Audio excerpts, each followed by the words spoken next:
Welcome to Between Sundays. I'm Tyler, and I am a witness. Today, we're going to tell somebody about Jesus as we look through the eyes of some of his followers. But before we eat dinner with many tax collectors and disreputable sinners, now that we've seen them under the fig tree, let's follow our favorite co-hosts, Maren and Barry. Good day, guys. Good day. Good day. Just chilling under the fig tree. Yeah.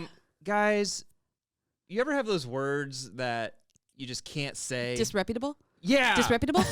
Is that a problem for you? Capitalize the right enunciation part. And I think Disreputable. did I say it right? No. Disreputable. I don't You were remember. like disreputable? Disreputable. Yeah. Disreputable. Guys, It's all right. how you doing? Doing I'm good. great. Barry's back from vacay. Yeah, I took a week off.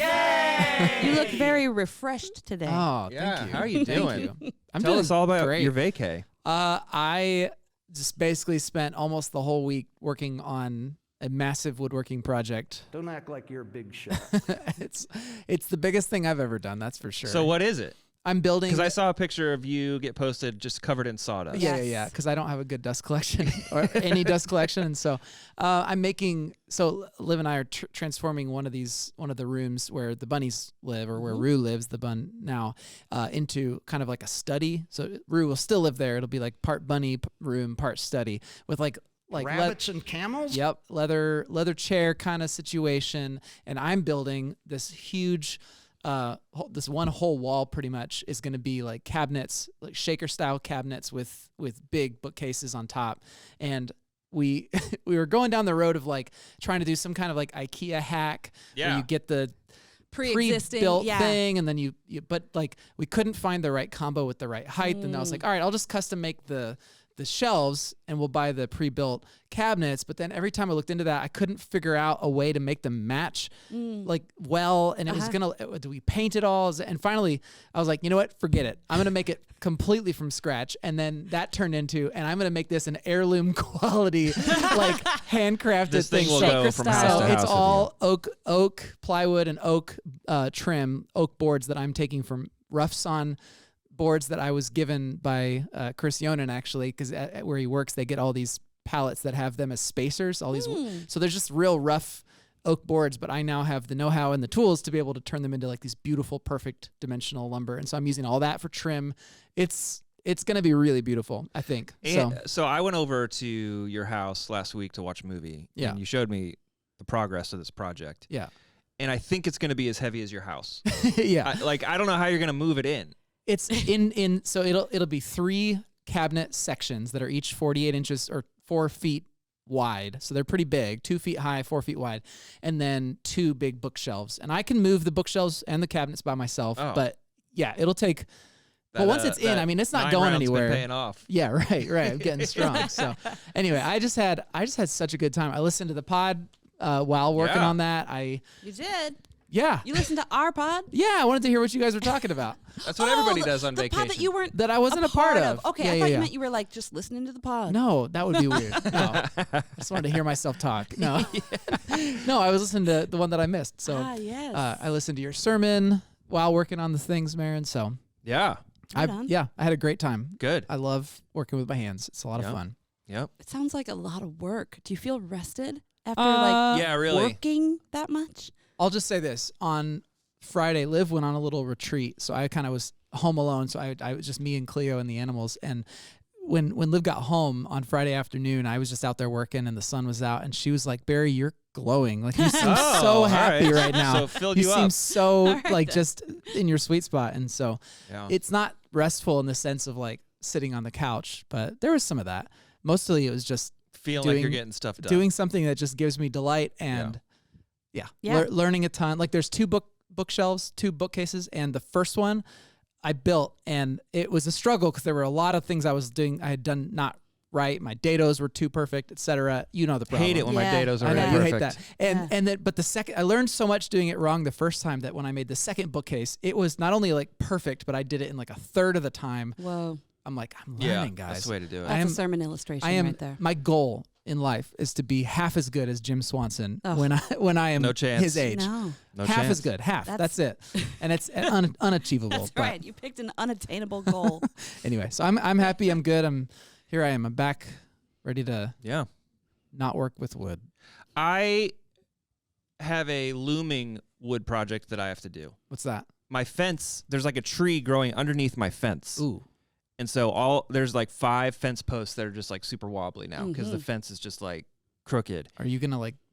What are you gonna do? I need to replace the fence posts. Oh. But I Googled it and I saw like just about 30 seconds of like measuring things, and I was like, I'm out.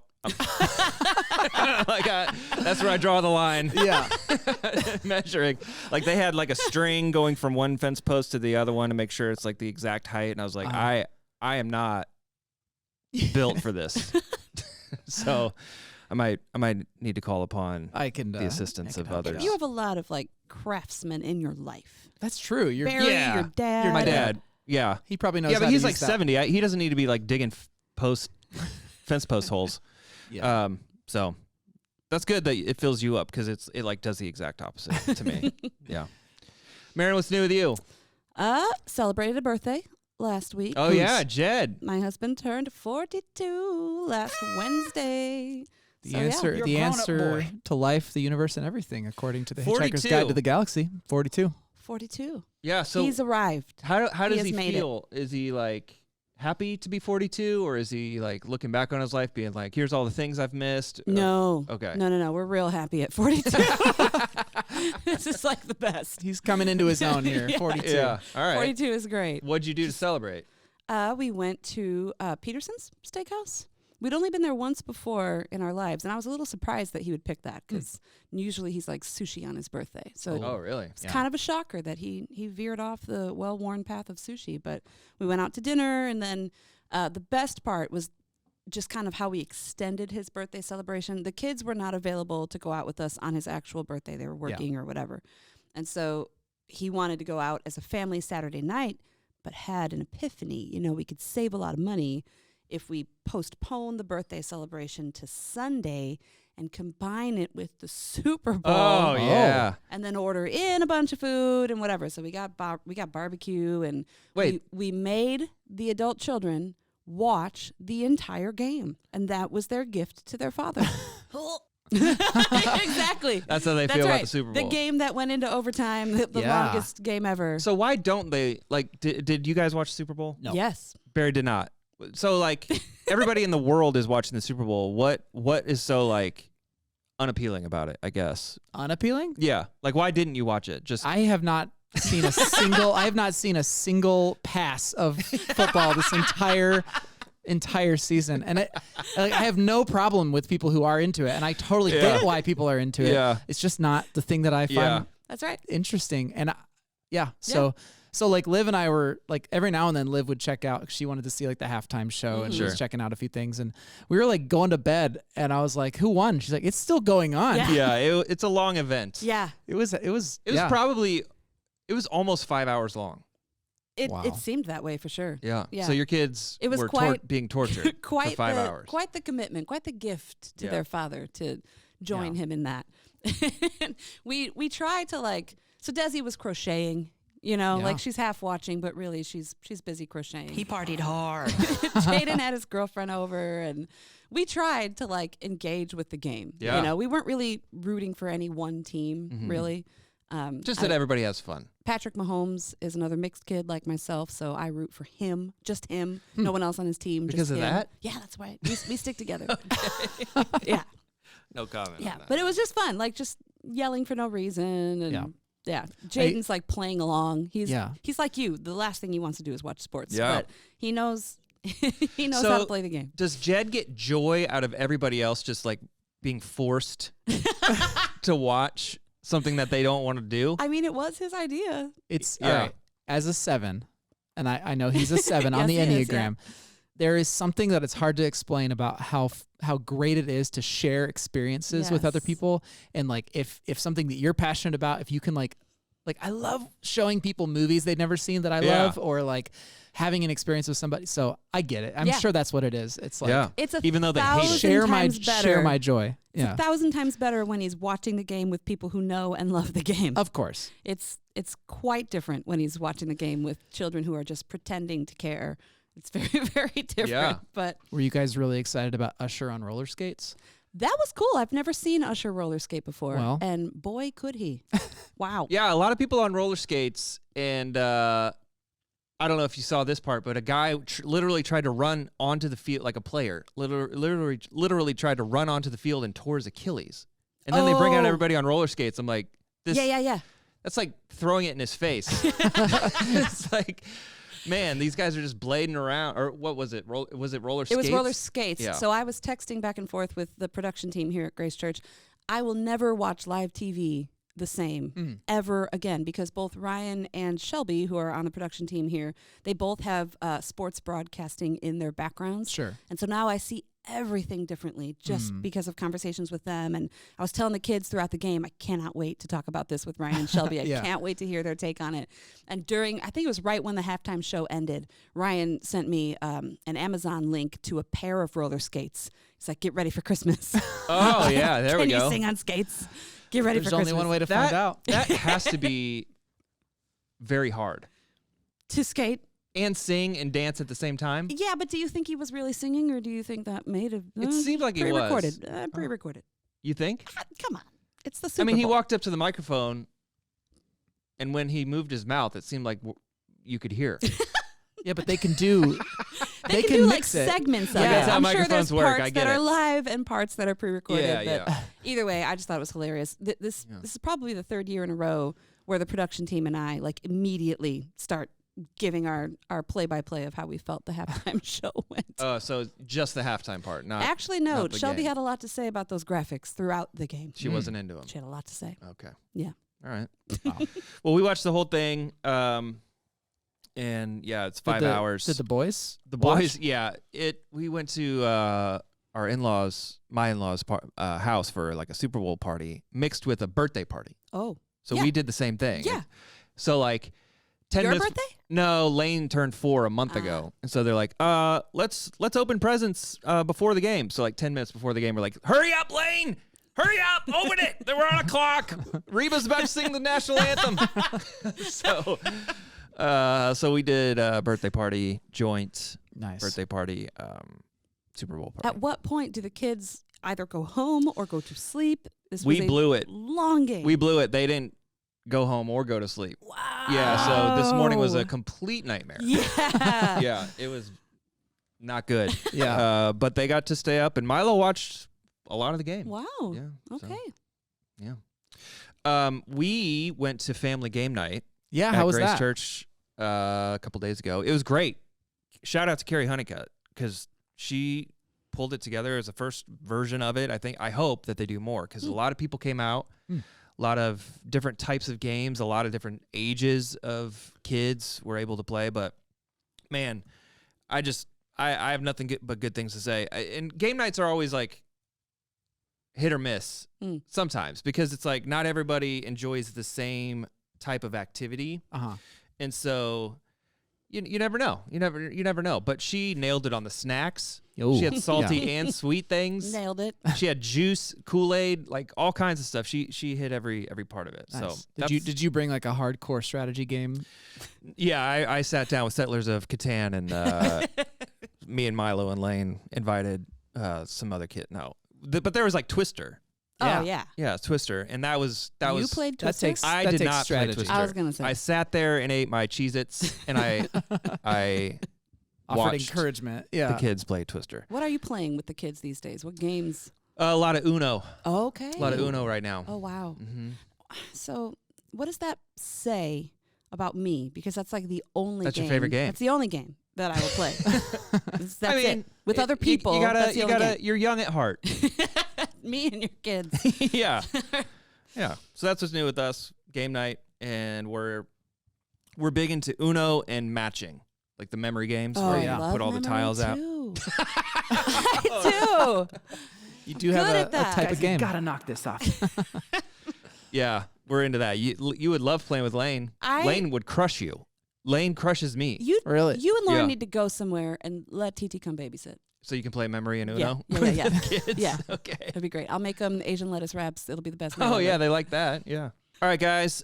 We are starting a new sermon series, and there's a 100% chance that because of the length of this series, that I will, in about 3 weeks have no idea what number week we're on. Definitely. Yeah, that's Yeah. It's usually the third week. That's a where guarantee. You, The, That's the a- one that's we a- just came out of was really pushing it. 5 weeks. Pushing it I at was 5 really weeks. pushing it. Yeah. Like those middle weeks, I kind of lost count. But we're starting a 10-week series Yeah. called Witness. And You so- did get it wrong. Week 4 of the series. You said this is our last week, and I was like, nope, we got one more. Yeah, if you see? remember. So See? far you're 0 for 0 this year. Yeah. So I believe in you. You can do this. we're starting a 10-week series. Yeah. And it's going to go past Easter. Easter's a little bit early this year, so Yeah. it's going to go past Easter. It's called Witness. And Barry, you kind of designed the series. Yeah. Do you kind of want to help share? Both of you guys can share a little Sure. bit about like the overarching narrative of what we want people to walk away from with this series. Sure. Well, Marin, you did an awesome job setting up the series. Thank you. First This is of my all. first time kicking off a series. Yeah, you did great. You did Well, great. obviously, it's Jesus. I think the basic concept of it is just that we wanted to. You said we just want to spend time dwelling with Jesus or being with Jesus, and the angle that we chose to take for this is to look at Jesus through the lens of those who followed him, those who were closest to him during his ministry. And so I think we're not necessarily using the word disciples as much, even though it's true, just because disciples makes us think 12 disciples. Yeah, 12 guys. 12 guys, but there's more. We're looking at more people, his followers, the community. Yeah. I mean, Lazarus and his mother Mary and Mary Magdalene, like all these different people, and the 12. Like we'll be looking at the different John the Baptist. Yeah. yeah. So, it just kind of gives us a unique opportunity to put ourselves in the story and to see what is God saying to me through the experience of my spiritual ancestor here who encountered Jesus face to face. That's basically the series. And Marin, you, like you said, kicked us off. I did. Yeah. So I'm always like a little bit, I'm mostly impressed. Like the day after you preach, like and you're here. Because it's like, Wait. when do you rest? Like your back hurts, Yeah. but you're here at work today. Yep. And so you gave the message. Will you share kind of the big idea behind what you had to say? Yeah, I mean, really, it was what Barry just said. Because this was the inaugural message, Yeah. it was important to kind of lay down kind of just the foundation of where we're going over the next 10 weeks, wanting to encounter Jesus through the experiences that his followers had. And for me, it was important to talk about, some of the original followers. When Barry wrote the sermon, we get this little sermon series kind of snippet Overview. as an overview, right? Yeah. And it's about 2 or 3 paragraphs long and a couple of If that, yeah. scriptures. Yeah, yeah. And it kind of gives us a little direction on where to go with the message. And I had Nathaniel and Matthew and Peter. And so I wanted to tell their stories, Yeah. which was a little bit complicated, and we can get to that. But I also Yeah. wanted to tell, or just kind of bring it more into present day followers, because I feel like I see Christ revealed in the lives of the followers of Christ that are around me. And when they tell me their stories, it encourages and strengthens my faith. Yeah. Just like when I read stories of the ancient disciples, it encourages and strengthens my faith. So, yeah, I wanted to encourage us to share our stories with each other because it's how we reveal Christ to each other through his work in our lives. That was the Is big that idea. why it was so challenging? No, it was challenging because I felt like I could just talk about Peter all day. Yeah. Or I could just talk about Matthew all day. Right. And even the accounts of the calling of Peter, the scriptures that were on the little card, if you were paying attention, actually told 2 stories of the way Peter was called. There's the way his brother Andrew went and found him, which is kind of what I focused on because I felt it was important to talk about how Andrew was a witness. Yeah. Yeah. But then in the synoptic gospels, Jesus sees Andrew and Peter on a boat and says, Oh. come and follow me. Yeah. Yeah. So I had to kind of make sense of that in my head. Like, wait a minute, why do we have 2 different accounts of the way that Peter was called? And Right. I definitely went down a rabbit trail that Yeah. had me lost for days. Yeah. Yeah. I talked to Tim Ayers about it, like, help me make sense of this, and Yeah. looked up a bunch of stuff on it. And I had that in the message initially, but the thing would have been 4 hours long. So Yeah. we had to cut it for time. Yeah, we'll get to Peter here in a minute. But you said in your sermon, like, I can't talk about so-and-so without talking about so-and-so. And I Yes. can't. So tell us a little bit about why you felt that way. Well, right. I felt like you can't tell the story of Nathaniel without talking about basically his friend Philip the evangelist. Like Philip came and told Nathaniel, we found the Christ. Yeah. So the story doesn't begin with Nathaniel under a tree going, I think I'll go see Jesus. His story doesn't exist without Philip. Is that something you knew going into this? Like, is that something you expected to do going into this, or was that something that you learned through the process? I knew that for sure with Nathaniel, because his famous line, "Can anything good come from Nazareth?" Like he's famous for being a skeptic who was like lovingly brought to Jesus through a friend, his friend Philip. Yeah. Again, I think the surprise was more with Peter, because I don't think I ever put together that, like, okay, there's the Andrew going to Peter story, and then there's the Andrew and Peter on a boat story, and how are those stories connected? And so I preached on the wedding at Cana, not terribly long ago, maybe a year ago, I can't remember. And that's where I first really dove really deep into the story of John the Baptist on the shore with two disciples, one of whom we know was Andrew. The other isn't named, but we think it's the writer of the Gospel of John, who we think is the writer of the Gospel of John. Yeah. It's called John's Gospel, but he does not self-identify as the author. He's just the disciple that Jesus loves. That's right. That's right. So there are indications within the Gospel of John that would lead us to believe it's John who wrote it. But anyway, it leads us to believe that it was John who was one of the two standing with John the Baptist that day. Yeah.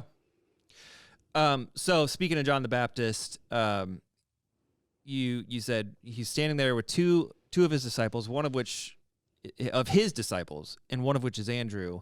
Jesus walks by, and John basically says, "There's the Lamb of God."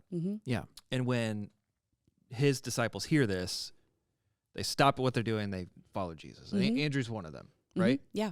So Andrew goes to find his brother Peter, or Simon, and brings him to Jesus. So my question, for both of you, I guess, do you think that John the Baptist's disciples knew what John's purpose was? I think John was announcing his purpose. John the Baptist was announcing his purpose. So it was like, was it a big deal for them to be like, all right, that's the Lamb of God? All right, we're going to go with him.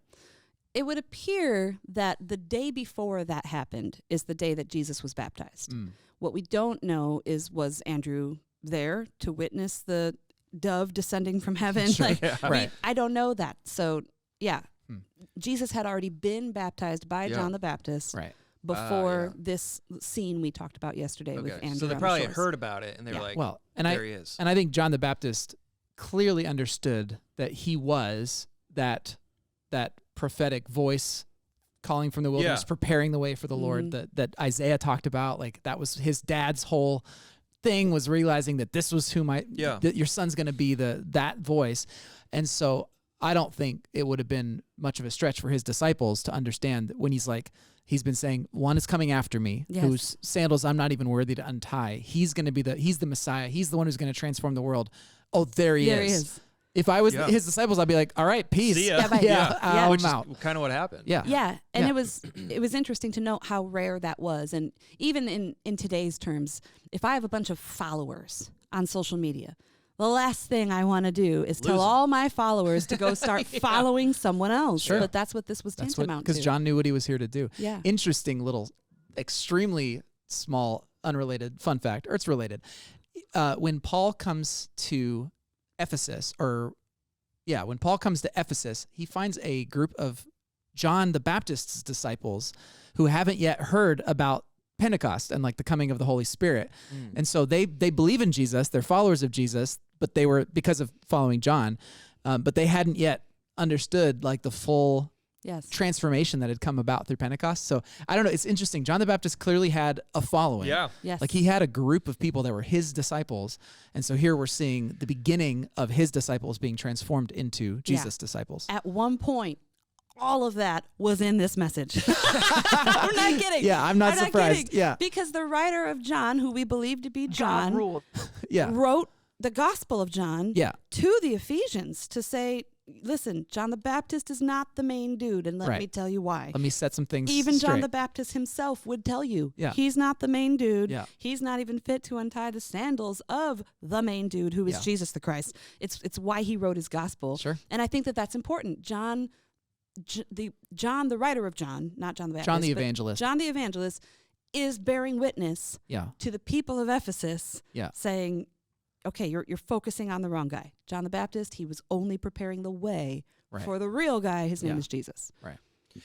And then, do you think so? So Andrew's one of the people that goes and follows Jesus, but before that, he goes and wants to get his brother. Right. So no, he follows Jesus first, and he hangs out with him for like a whole day, because it says Oh, it okay. says it was about 4 in the afternoon. Yeah, 4 in the afternoon, and then he goes to get his brother. Right And be like, after hey. he's hung out with the Messiah, he goes and gets his brother and says he's the one. And Yeah. Jesus meets Simon and gives him a new name, Mm-hmm. Yeah. Peter. And all I could think during this time was, what was Andrew thinking? I've never thought of that. What was Andrew thinking when he's like, all right, come, Jesus, this is my brother. I know we just spent like the last afternoon and you and I are tight, but here's my brother. And Jesus is like, you're the rock of the church, not you. Yeah. Yeah. Like, what was Andrew thinking about? Yeah. Yeah. Like, I'd be like, that hey, never man, occurred to me. I brought you here. Although what he does, what doesn't he say? What does he specifically say in that encounter? He just says, You are Simon, son of, is it John? Oh, Simon, son of Zebedee? No. No. That's John and James. Right. But Anyway. you will be called Cephas, and then he translates it. That's the other thing. John keeps translating things into Greek. So he Right. uses the word Messiah, which is not a word That's that a Hebrew word. right Yeah. that the Greeks would have been familiar with. And so again, as a witness, he puts it in their language and says, yeah. which means Christ. Right. And then he says Cephas, Which means rock. Yeah, Petros, which means rock. Yeah. Yeah. Do we know if Peter was older than Andrew? I don't know that we know that. We do know Not Peter. sure. Peter that's was like- married. That's like a total little brother, big brother thing. That's all I could think about. Yeah. Right. Yeah. He probably If it was. if you're looking at it in that sense and you want to look at it biblically, then Peter probably was the younger brother, because Oh, it yeah. always seems to go that Yeah. way in the Yeah. Bible, Yeah, where yeah, the yeah, younger yeah. brother's the one getting Yeah, that's called true. to greater things. True. Yeah, one of the things that I find really helpful about things like The Chosen, which we've recommended as a possible thing for people to check out if they haven't already, is that it helps when you read these accounts. It all kind of feels like this all happened within like a couple of days. Like it was like, but Yeah. this whole time period, we don't know. It's possible that Peter had met Jesus before, Yeah.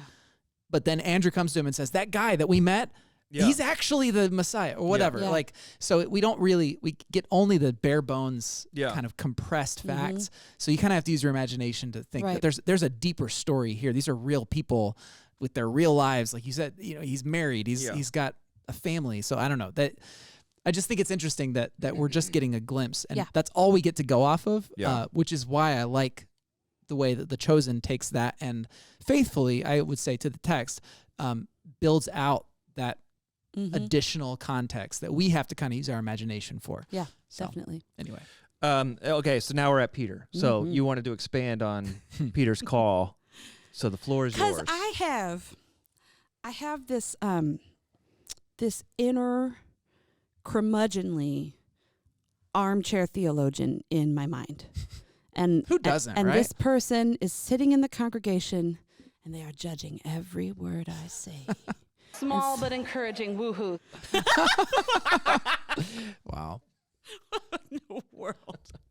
The things you pull sometimes just astonish me. Anyway, I feel like when I'm writing these messages, I'm always worried about that guy. Yeah, me You know? too. And yeah. You have an inner curmudgeonly Of course. armchair theologian You who know how lives in your sometimes head? you know how sometimes I come here and I say things like, "Look, and I know, Right. I Yeah. know that it wasn't this and that," and you guys are like, "Why are you even talking about 'Cause that?" of that It's because guy. of that guy. Yeah. And I've never been approached by that guy, I've but been I know approached he's out by there. that guy one time. Ooh, okay. Like he made a point to come talk to me after a service, Yeah. and I never saw him again. Oh, But anyway, for that guy, yeah.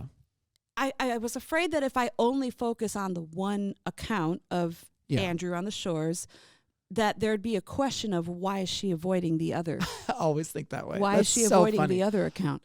So the man. other account. I am not infallible. That's right. Yes, I need a T-shirt that says that. Make me a T-shirt that says that, and let me preach in it. There we go. But yeah, so for that guy, there is another account in the Synoptic Gospels, and there's even variations within the Synoptic Gospels about this moment. Yeah. Were they casting their nets or were they dragging their nets? Either way, you get Andrew and Peter on a boat and Jesus walking by saying, "Come follow me," and they immediately drop their nets and go follow Jesus. Yeah. What I think is the case, the Synoptic Gospels don't indicate that that was the initial time they had encountered Jesus. Yeah. But the Gospel of John, which is very different from the Synoptic Gospels, it does pretty clearly indicate that that was the initial encounter. That was Andrew's initial encounter, and he goes and gets his brother, and his initial encounter is getting a new name. And John really does make it sound like that was the first time. So in some commentaries I read, and really in Tim Ayers has a commentary on the Gospel of John that was really helpful in the preparation of this message. But he said that disciples could be part-time, full-time, or seasonal. Oh. I mean, because they're fishermen. Right. Yeah. They're fishermen. True. And so it's very likely that they hung out with Jesus that day. They know he's the Messiah, but Peter has a wife to provide for. He still has to go back to the boat periodically and Yeah, fish. that's stuff and, you'd never think about. right. Right. And you don't know, was he doing that every day? So Right. it would seem that at least initially, Andrew and Peter were part-time disciples of Jesus. And they saw him when they could, and they fished when they could. But when he calls them off the boat to come and follow him, it seems like, okay, we're full-time followers now. We're just going to follow you forever to our deaths. Yeah. Yeah, and I don't. This is a huge can of worms that we don't have to get into. But there's also, in my opinion, I don't think we have to bend ourselves into knots Mhm. to try to resolve every single little issue like this, where it's like they're not. I mean, these were oral accounts Mhm. being written down 50 years after they happened. To me, the fact that they are so similar in a lot of ways is actually a really significant indication of the fact that they're based in a true story.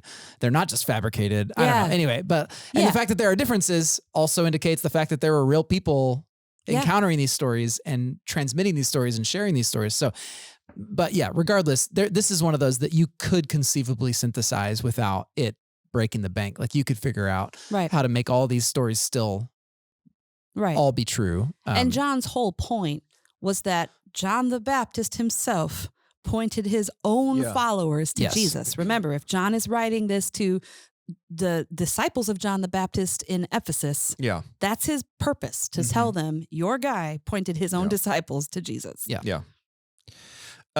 Okay, so then he goes to Philip Mhm. and says, "Come follow me." And all I could think of was like, do you think he was specifically looking for Philip? Because to me, it's like, oh, he's looking for guys whose hearts are ready. And Nathaniel's heart initially wasn't ready, but Philip was like, yep, right away. Yeah. And so do you think he was like looking for these people, or he was just like kind of walking through the Bethsaida Uh-huh. and and saw him and was like, "Oh, you look like you're ready. Come on." It doesn't indicate why he chose Philip. It really doesn't. Why Philip and not, the guy standing next to Philip? It Right. doesn't indicate that. Yeah. But what it does indicate is that the first thing Philip does is looks for. I like that the text says he looks for. He didn't turn to Nathaniel. Nathaniel wasn't right next to him. He looked for Nathaniel. Yeah. Yeah. And I think it's clear through scripture that Jesus was very attuned to the spirit of his Father. He was listening to the Spirit. And I know that gets weird when we think about the fact that like Jesus is God. Trinitarian theology is very confusing. But the fact is, Jesus obeyed his Father, listened to the voice of the Spirit, was driven by the Spirit. And so I can imagine as he's walking along, he's getting nudges from his Father, that one, and saying, yeah, that's the one. And there's also probably, to some degree, Jesus knew the kind of kingdom he was trying to build. And so he's intentionally thinking, all right, well, I got a couple low-class fishermen. You know what I need? I need a tax collector. That'll shake things up. So I'm sure there's some level of, I need at least one guy who's in the upper echelon of Jerusalem, society. I need some more people from the boondocks. And Like there's got to be one that's going to betray me. You got to go find that guy. Yeah, right. Yeah. Yeah. Anyway, I'm sure there's as with Yeah. many things, it's a partnership between Jesus and the Spirit. And that's where the imagination can kind of run wild, because did he point out Philip because he knew Philip would go find Nathaniel? Yeah. Right. Like it's a twofer. It's a twofer, Did yeah. he point out Andrew Yeah. because know he if knew I get Andrew him. would go get his brother? Yeah. I mean, he's all Yeah. knowing. He had to have known, Yeah. Yeah. you know, that would happen. Right. But And this is, sorry, I don't want to keep giving rabbit trails. There's so many good ones. But the other thing that I think is important, especially as we get into this series, is that yes, Jesus called and sort of commissioned 12 official disciples. And there's a whole bunch of reasons why, including the fact that there were 12 tribes of Israel. And this was a symbolic resurrection of the purpose of Israel being lived out through his 12 disciples. But like he did have a bigger group of Yeah. insiders that were with him through thick and thin. They went everywhere he went, and it included women. It included people that he elevated to higher status. There were a bunch of women that used their widows that used their resources to provide for Jesus and his gang. And so it's like he had a crew that was bigger than these 12, but he obviously intentionally built into these 12. And the biblical authors want us to see these 12 because of the symbolism of the fact that there are 12 of them. Yeah. And so all that to say, there's all these layers of meaning and purpose behind disciples. So anyway, sorry, that's a little I'm rabbit glad. trail. I like seeing these rabbit trails Yeah. because Yeah, that's me why too. this message was so hard to Of put together. course it was, yeah. I felt like I just was trying to pull all these concepts Yeah. together, and then I looked at Tim's week, and he just gets to talk about one guy. I had to talk about 5 guys. Yeah, sorry. And fit it into 30 minutes. Sorry. You Rabbit don't trails. think I'm impressive? Seeing your head spin and the rabbit trails you go down, it's Yeah, like, yeah. okay. Yeah. There's too much to talk There's about. a reason this was challenging. Yeah, for sure. So Philip tells his friend Nathaniel, who meets him with skepticism. He goes from skeptic to full-fledged believer, basically because Jesus saw him. Yeah, And Jesus said, I saw you. Yeah, and you parked on that for a minute.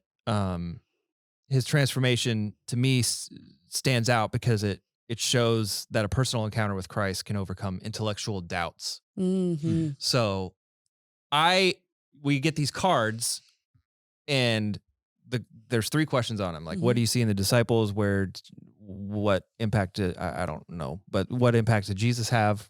Right? You wrote the cards. I didn't write them. Your team wrote We the cards. printed them. And then what has Jesus invited me to today? Yeah. And so I related to Nathaniel. Like, Yeah. he seemed a little snarky. Mm. And He does so- remind me a lot of you. Yeah. And so he was like, what good's going to come out of Bethsaida, Yeah. Nazareth. Right. Nazareth? Yeah. And then Barry's like, just come see for yourself. Yeah. Yeah, right. Yeah.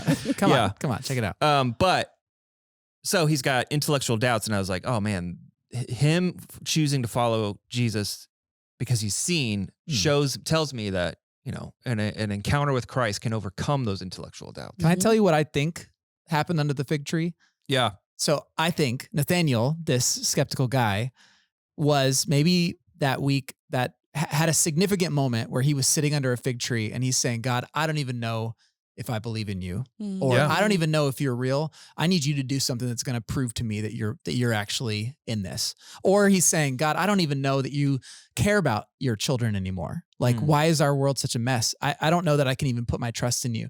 And then he gets dragged to go meet this guy, and he looks at him in the eye and says, I saw you under the fig tree. Yeah. Ugh. And then his first response is, Yeah. you are the Holy One of Israel. Yeah. That's excellent, Barry. That's how I imagine it, right? And I Yeah. don't know, it doesn't say that, but I think it's more than just like, I knew that you were sitting under a fig tree earlier. Like, I think Yeah. it's, You are the Christ. yeah, I think it's like, Yeah, I've no, always I wondered was that. listening when you were speaking to Yeah. me. Yeah. And it's like, what, wait, Yeah. that That makes to me, that makes the That's how I picture imagine snap into focus for me, because I was like, what about the fig tree? yeah, right. Yeah. I don't know. That's my imagination, Yeah. but And then he calls Matthew, and Matthew's a tax collector. And so my question to you guys is, what does the call of Matthew say about Jesus? They came for the sick. Yeah. yeah, that's the that's healthy- the record scratch moment, The right? healthy don't need a doctor. Right. Oh my goodness. If I could go back to one biblical scene and just park there with my popcorn, Yeah. I would love to see the looks on the Pharisees' faces when he When they saw the issued- popcorn and they're like, what is that? Sorry. Like, you can pop it? We haven't even Why is it heard of exploding? corn. Yeah, we don't even know what corn is. Sorry, go ahead. when Jesus issued that mic drop moment, Yeah. I want to see their faces. I just want to see their faces. Yeah. And I want to see Matthew's face. Hmm. I just can't. I tried to really put myself in Matthew's shoes and ride the emotional wave that I would ride if I heard someone call me the scum of the earth, Yeah. and then heard this man I just met say that he came for the sick, that the healthy don't need a doctor. Yeah. It just would hit me in such a different way. Wait, he's talking about me. Yeah. Right. He's talking about me. I'm the sick. Right. And he came for me. And let's remember, I mean, Matthew's made a choice to ally himself with the Roman Empire to serve the beast that is ravaging the countryside of Israel. And there would have undoubtedly, if there was anything messianic about this Jesus that's walking around, if people were whispering about him as the Messiah, it would have come with the connotations that he's going to be the one to overthrow Rome. Yes. Right. And so now he's inviting Matthew to leave your tax collector booth and follow me. It was more than just like, hey, I'm willing to hang out with you. He was also inviting him to a radical transformation of his entire alignment in life. Yeah. So it says a lot about Matthew too, that he'd be willing to leave. And invite all his friends. Right. His tax And collector have a big- friends. have a And big- other disreputable sinners. Disreputable sinners. Disreputable. You said that Jesus didn't invite Matthew because of his potential. He came he came to me because I was sick and knows how much I need him. Yeah. And I've always, that challenged me because I've always believed that Jesus meets us where we are, but as a human being, that like when we would do Way of Discipleship, I would look for people to disciple that I'm like, all right, they got potential. Ooh, yeah. Like this guy can do it, Wow. or whatever. So as a human being, I'm looking for the potential in someone to call them to something greater. And you say he didn't necessarily see that in Matthew. He may have, but it doesn't say that he did. He just saw someone who needed him, and that was enough to call him to follow, which is the thing I wrote down on my note card. Yeah. I think I identify with Matthew more than any of the others. And it's for that reason. Yeah. He didn't come for the healthy. He came for the sick. That I love Jesus for so many reasons, but that's got to be like top reason, number For one sure. reason that he would call that he would issue the invitation even to those who are like actively doing the wrong thing. Like he did not wait for Matthew to get cleaned up.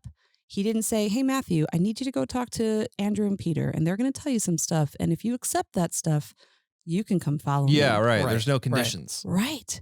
He just called him out from where he was, and his presence alone, his word alone, he himself is enough to transform Matthew from a lying snake in the grass, traitor to his own people, Yeah. to a devout follower. Changed him completely. That's why I love that the verb is follow, not believe. He says, follow me. And it does imply a level of belief, or at least a level of trust. Like, at least I'll check out what you have to say. But it's the action of I will go where you go. Yeah. That's what begins the transformation. Yeah. Right. It isn't mental or intellectual assent. It is action. Yeah. And we see the transformation along the way. I think it's also important to note that it's not like let's take John for example.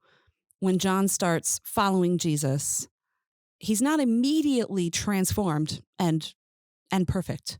John and James, Jesus calls them the sons of thunder. I love that nickname, sons of thunder. Yeah. Throughout my research for this message, I also very much related to James and John for that reason. There's a point in one of the Gospels where the disciples want to travel through a certain town, but the town like closes the doors and won't let them pass through. And the two sons of thunder, they say to our Lord, do you want us to call down fire from heaven and just scorch them up right now? Like, that's their answer. Like, we'll do it. We'll take care of that for you. Yeah. And you two know me very well. That would have been my response. Yeah. Scorch them, Jesus. Yeah. Let's burn them, Jesus. And Jesus tells them, if you think that is why I came, then you don't understand me you at don't all. get it. You don't get what's going on. So I do Scorch relate to the sons of thunder. Bless their hearts, because those are also the guys that their mom comes and says, can you ensure me that my sons will be the ones sitting at your right and left hand? Yeah.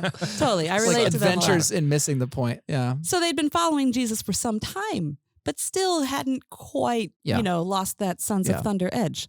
So As I'm as I was processing the story of calling Matthew, the invitation, so I wrote down on my note card, my invitation was to stop trying to live in a way that meets other people's expectations because of what you said. He's not calling us because of potential. So sometimes I live in a way where I feel like I have to pay God back for something, or I have to pay God back for calling me to where I am in life or something, or I have to prove that I belong because of this calling or my potential. And the story of calling Matthew is basically like, that's not it. Right. What if he loves you just for you? Yeah. And right where you are. That's the invitation. Right.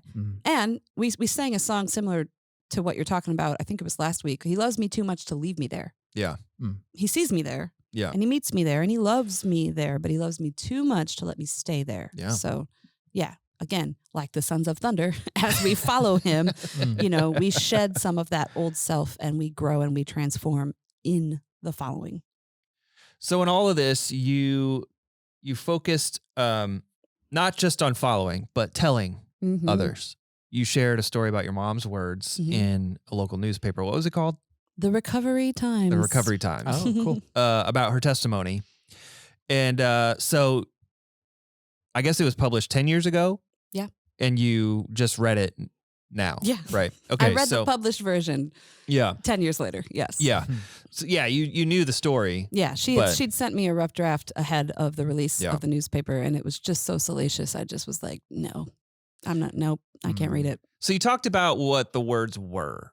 What do those words mean to you today as you're able to share them with hundreds of people, thousands of people now on the internet? Like, what do those words mean to you now? Well, that's the part I went into after I read the story. I think 10 years ago when I first read the story, it was just pain. I just saw pain. And yeah, I know that there's a redemptive element to her story. I knew that's the reason why she was sharing it. But I just saw a mess. And it's hard. There was so much I left out. Yeah. Because it's hard to even say some of the horrific things that my mom suffered through and the abuse that she incurred, and just so hard to even articulate it. That's how I saw it 10 years ago. But now I see it the way she wanted her audience to see it, that Jesus heals and Jesus saves, and that he will go to the ends of the earth to find that one that is lost. My mom was so lost. She was literally living alone in an apartment and in fear for her life. She was afraid that the same people who killed my father were coming for her to kill her next. She literally laying there alone, worried about her life, and pregnant with me. And that's where Jesus found her. That's where he found her. That Jesus transforms, that he takes things that were dead and resurrects them. And I think I've often wondered, like, who would I be if that wasn't my foundational story? Because again, she wasn't shy with her kids. She wasn't shy with me about my origin story and the history of her life before Christ, which is, again, just so powerful to me. I see Jesus revealed through the eyes of her, his follower. Yeah. And this is why I was trying to encourage people to share their stories, because of that very reason, how encouraging your story might be to somebody else. I don't like telling the story, but there were a handful of people who approached me in the lobby after both services who told me just a bit of their story. And it sounded a lot like my story or my mom's story. And for some of them, they're like, oh yeah, I've been telling this story. One guy said, I was incarcerated for blah, blah, blah years. And I tell my story because I want to keep people from going down the path I went down. And I want to lead them to Jesus.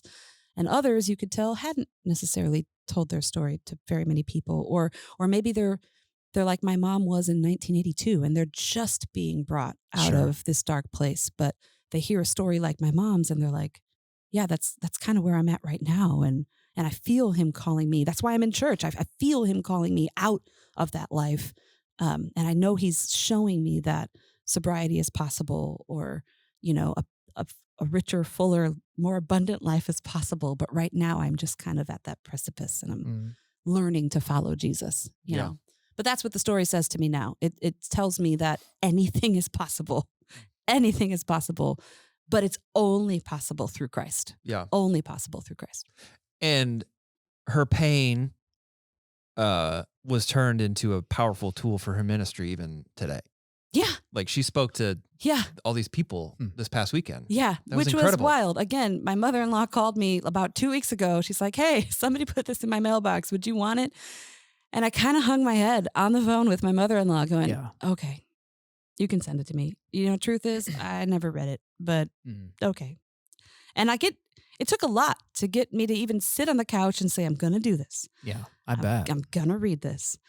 And when I read it, again, I was just so moved. I saw the way that she was compelled to draw others to Jesus, compelled to tell them, like the disciples were compelled unto death. They were compelled to tell people the truth about who Jesus is and glorify his name in that way. Yeah. My mom was compelled to tell people the truth about who Jesus was in her life. Yeah. And my adopted dad too. Like half of the page was mom and half of the page was dad. And it's just crazy that, but anyway, I follow in their shoes. I'm a continuation of their legacy. And I want to be honest with their stories. I want to be honest with my stories so that my kids will also know how real this God is. Yeah. And it's not just, some fairy tale that they've been brought up to believe in. Yeah. There's something that's a tradition in some church denominations that's just not, unfortunately, not one of our traditions, but that's the time in the service where people share testimonies. People, it's open mic. People get up and share whatever has been on their heart, whatever God's done for them. And I think there's something missing when we don't routinely hear the testimonies of others, because otherwise, like, our whole faith is built only on what we've experienced directly versus being strengthened by, oh, this person encountered God in that way, and he showed up for her in that way, and this person went through their doubts in this way. And it's like, as a community, when you see it all, it helps. It's like a rising tide lifts all ships. Your faith is strengthened by the experiences of others. That's great. So we do miss it, like, when we don't have that. And I don't know the answer to what do we do to fix that. It's just an acknowledgement that that's not a part of our. We start sharing it. Yeah. I don't know. I was a part of a church in Chicago that had like open mic testimonies almost every Sunday. Yeah. And that can get It real can get weird. real out of hand. Weird. Real weird. People start asking for money. It can be real fast. Yeah. I've been in a few settings like that. Yeah. But it doesn't mean like we've thrown the baby out with the bathwater. Yeah. Right? Agreed. We've got to share our stories with one another. I really wanted to impress on our people to share your stories with your kids.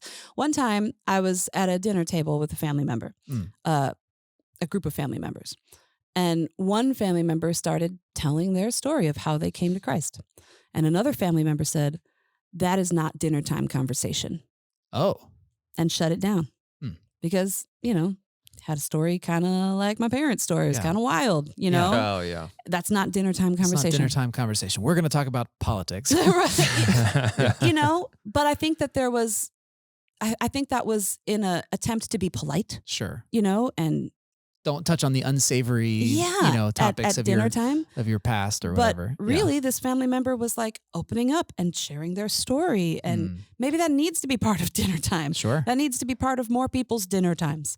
I think the thing that impresses me most about my mom is how willing she was to go there with her story. Yeah, that is incredible. Very painful, incredibly unflattering story. Sure. She's willing to go there, not just with her kids, but with anyone who would pick up a paper and read that story. Yeah. And all of her friends. I mean, she was not shy about it. She didn't hide it. And again, the impact she had on my faith and so many other people's faith, I can't even quantify it. Sure. Yeah. So what we're talking about is witnessing, right? Like I witnessed something or experienced something and I tell you about it. And so witness is it's two ways. Verb and a noun. Yeah. I am a witness to the things I see. But I witness to the things I see. Yeah. I'm a witness to the things I see to those I'm telling, So if we're going to call our series that, I felt like that was important to denote. So both seeing and telling. And so how does witnessing transform not just the people who hear the story, but the people who share the story? Like how was your mom transformed? Well, the truth will set you free. I remember there was one piece of her story that it's funny. Her daughters were adults. All three girls, all three of us, my sisters and I, we were adults before she shared this one last little piece of her story. Yeah. She called us into her bedroom, and I'll never forget it. I don't know why. We sat on her bedroom floor in a circle, and she's like, I have to tell you guys something. And she was overwhelmed with sadness, and it was going to be really hard for her to say. Ironically, it's something I'd known all my life. Oh, wow. But my two sisters didn't know. Sure. They're 5 years younger than me and 6 years younger than me. And again, they have a different dad than me. So Sure. their whole life experience is very different than mine. Yeah. I just knew stuff that they didn't necessarily know. And I preferred to keep it that way Sure. because I'm trying to protect them from something that might hurt them or whatever. But in that moment when my mom was like, I got to tell you this. And then she said it out loud. And I'm like, that was it? That's what you wanted to tell us? It was so liberating to her that I already knew. Yeah. Again, the truth will set you free. That was like the last bit of her story that she was kind of holding back. Yeah. And when she let that go, that's when she had the freedom to put her whole story into words in that paper and let everybody else see it. Yeah. It's that freedom. Yeah.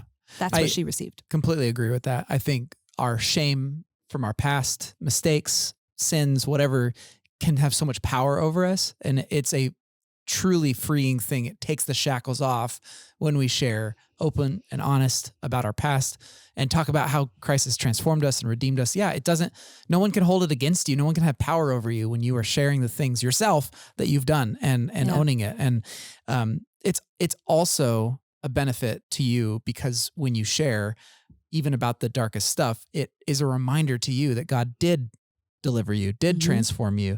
And that could be so easy to forget because we so focus on the now and like, what am I feeling today? How am I experiencing? But like to continuously rehearse God's deeds in our lives and the lives of others. That's how we maintain a faith in a murky world is to remember who he was, what he's done for us, how he's come through for us. Yeah. Because let's say you don't have, a super dramatic testimony like my mom does. No matter what your story is, you see his faithfulness. Yeah. When you share your story with others, it bolsters your faith because you are articulating his faithfulness, which is, again, making his true character known, which is, again, glorifying him. Like it's like this cycle. He does for you. You share what he does for you with others. He lifts you up again. You share share how he lifts you up. I was going to say that for me, like, I'm not going to go through my testimony, but it seems like there's like a number of waves that I could share that it's like, oh, let me reflect on what God did. Right. Let me reflect on what God did. And if I spell it all out, it would take a long, long, long time. But there's waves of my life where it's like, that in and of itself could be my testimony. Yeah, I don't think that's really important to distinguish. I don't think that a testimony is just a one-time thing. Sure. Yeah. You know, my mom's story, even she talked about being alone in her apartment. That is one element of her story. Yeah. Later, she marries my adoptive father, and there's a lot of tension in the home because her and her stepson were clashing constantly. And so the healing of their relationship is another part of the testimony, and so on and so forth up until the day she died. The way she handled her terminal illness is part of her testimony. Right. There are absolutely waves. That's right. I think we are so misled by an assumption that that all that matters is getting across the decision point of believing in Jesus, that which I think of as the starting line. If all of our testimony is just how do we get to the starting line, we're missing out on what testimony is. Testimony is what is your journey. It's ongoing. It's the ongoing journey, which includes the starting line, but it also includes all the ways that God has continued to shape you. That's right. And the ways he was calling you even before you made that decision. So it's maybe testimony is a word that's lost its meaning because it's so over spiritualized. I think it's because I don't know why. I don't know why, but I know like statistically, like 50% of millennials think that evangelizing is wrong. Like, morally wrong. Yeah, because they're going to equate it with like colonization. Yeah, right. Yeah. Proselytizing, trying to make converts. Yeah. Right. So I'll give an example. My kids, I think I told this story on the pod a couple of weeks ago, so I won't share too much, but I had an encounter with Jesus in my kitchen one night, And the kids came home from young adults and they saw my bloodshot eyes. Yeah. And they were freaked out. Yeah. Like, what happened? And I'm like, no, it's good. Let me tell you. Yeah. And I sat them down and I just shared what happened that night because I wanted them to know the power of God in that moment. Like, while you guys were at young adults, your mom was having an encounter with moment. God. Yeah. Let me tell you about it. Believe God. That was me bearing witness to the kids. Yeah. You know, so I don't just want to like, well, here's how your mom came to know Jesus. Yeah. Right. That's not it. It's ongoing. And that's That's what I right. mean by share your stories. Like, did God come through for you at work? Tell your kids. Did God heal something in your marriage? Tell your kids. Yeah. Tell people your story. It's this ongoing story. Where are you seeing him show up in your life? That's right. Bear witness to the things that are true about him. Is he healer? Has he healed anything? Mm. Tell somebody, Mm-hmm. Yeah. you know? That's good. I wanted to tell my kids, God is so present. I felt like it was just him and me alone in this house tonight. Mm. And he made himself known in a way that was so obvious and so far beyond coincidence. Only he could do it. Right. The subtext to that is, if he did it for me, he'll do it for you. Sure. I'm sharing my story so Yeah, that that's right. you will believe. Well, thank you for kicking us off so well. It was a powerful message, and I'm glad that, even though I can't remember what the questions are on the card, I'm glad that we're asking people to do it because, well, it's how did you relate to the disciples? How did you encounter Jesus? And then what's he inviting you to do? Okay. Way to go. Way to So go. I'm glad that we're asking people to do that because 10 weeks is a long time. Mhm. And to be able to reflect back on week one and be like, oh, there's this powerful moment that I got to relate to Matthew or Nathaniel or whatever, whoever it is for you. I think you kicked us off in a really like meaningful and powerful way. So thank you. Thank you. Where do we go next? What are we doing? It is Tim, right? Yep. And Yeah, he's- Tim's coming in. Tim's going to be speaking about John the Baptist. John the Baptist. Thank you. I was going to get there. It's been I've been off all week. I don't know. So that'll be interesting because I don't know that I've heard a sermon about John the Baptist that was focused on his understanding of Jesus as a follower Yeah. of Jesus. There's this really incredible scene where John the Baptist, he's in prison, he's gonna die, and he reaches out to Jesus, basically kind of saying like, "Hey, are you the one? Yeah. Like, Oh, are you yeah. really the one?" Yeah. And Jesus' response is beautiful and prophetic, and it's so. Anyway, it'll be good. We're going to have to figure out how to fit 4 mics. in another here. person at this table. Kayla, you're going to have to change this entire set. Again, we're, yeah. How is this going to happen? Yeah, we now with the cameras, we can only like fit like 3 sides of the table. We can't put a guy over here. That's right. So I don't know what we're going to do. I don't know. We'll figure it out. We'll find out next week. Yeah, thanks for listening. Thanks for watching. We'll be back next week in the next 9 weeks talking about witness. And I'm looking forward to it. And it's going to take us all the way through Easter, Good Friday and Easter. And so I'm really looking forward to it. And like Barry said, The Chosen is one of the resources we're recommending. And I don't know, have you guys watched it? Mm-hmm. Several, yeah. A few I episodes. have not watched all of it, but Yeah. I have definitely watched a handful of episodes, and even kind of in preparing for this message, like, oh, I wonder how they depicted this moment. And Mhm. it's I haven't watched any of powerful. it. And this makes me want to watch it. Yeah, Yeah. it's worth a watch So. for sure. Cool. All right. Marin, will you please send us out? I will. Do justly, love mercy, and walk humbly with your God. And we'll see you on the other side of Sunday.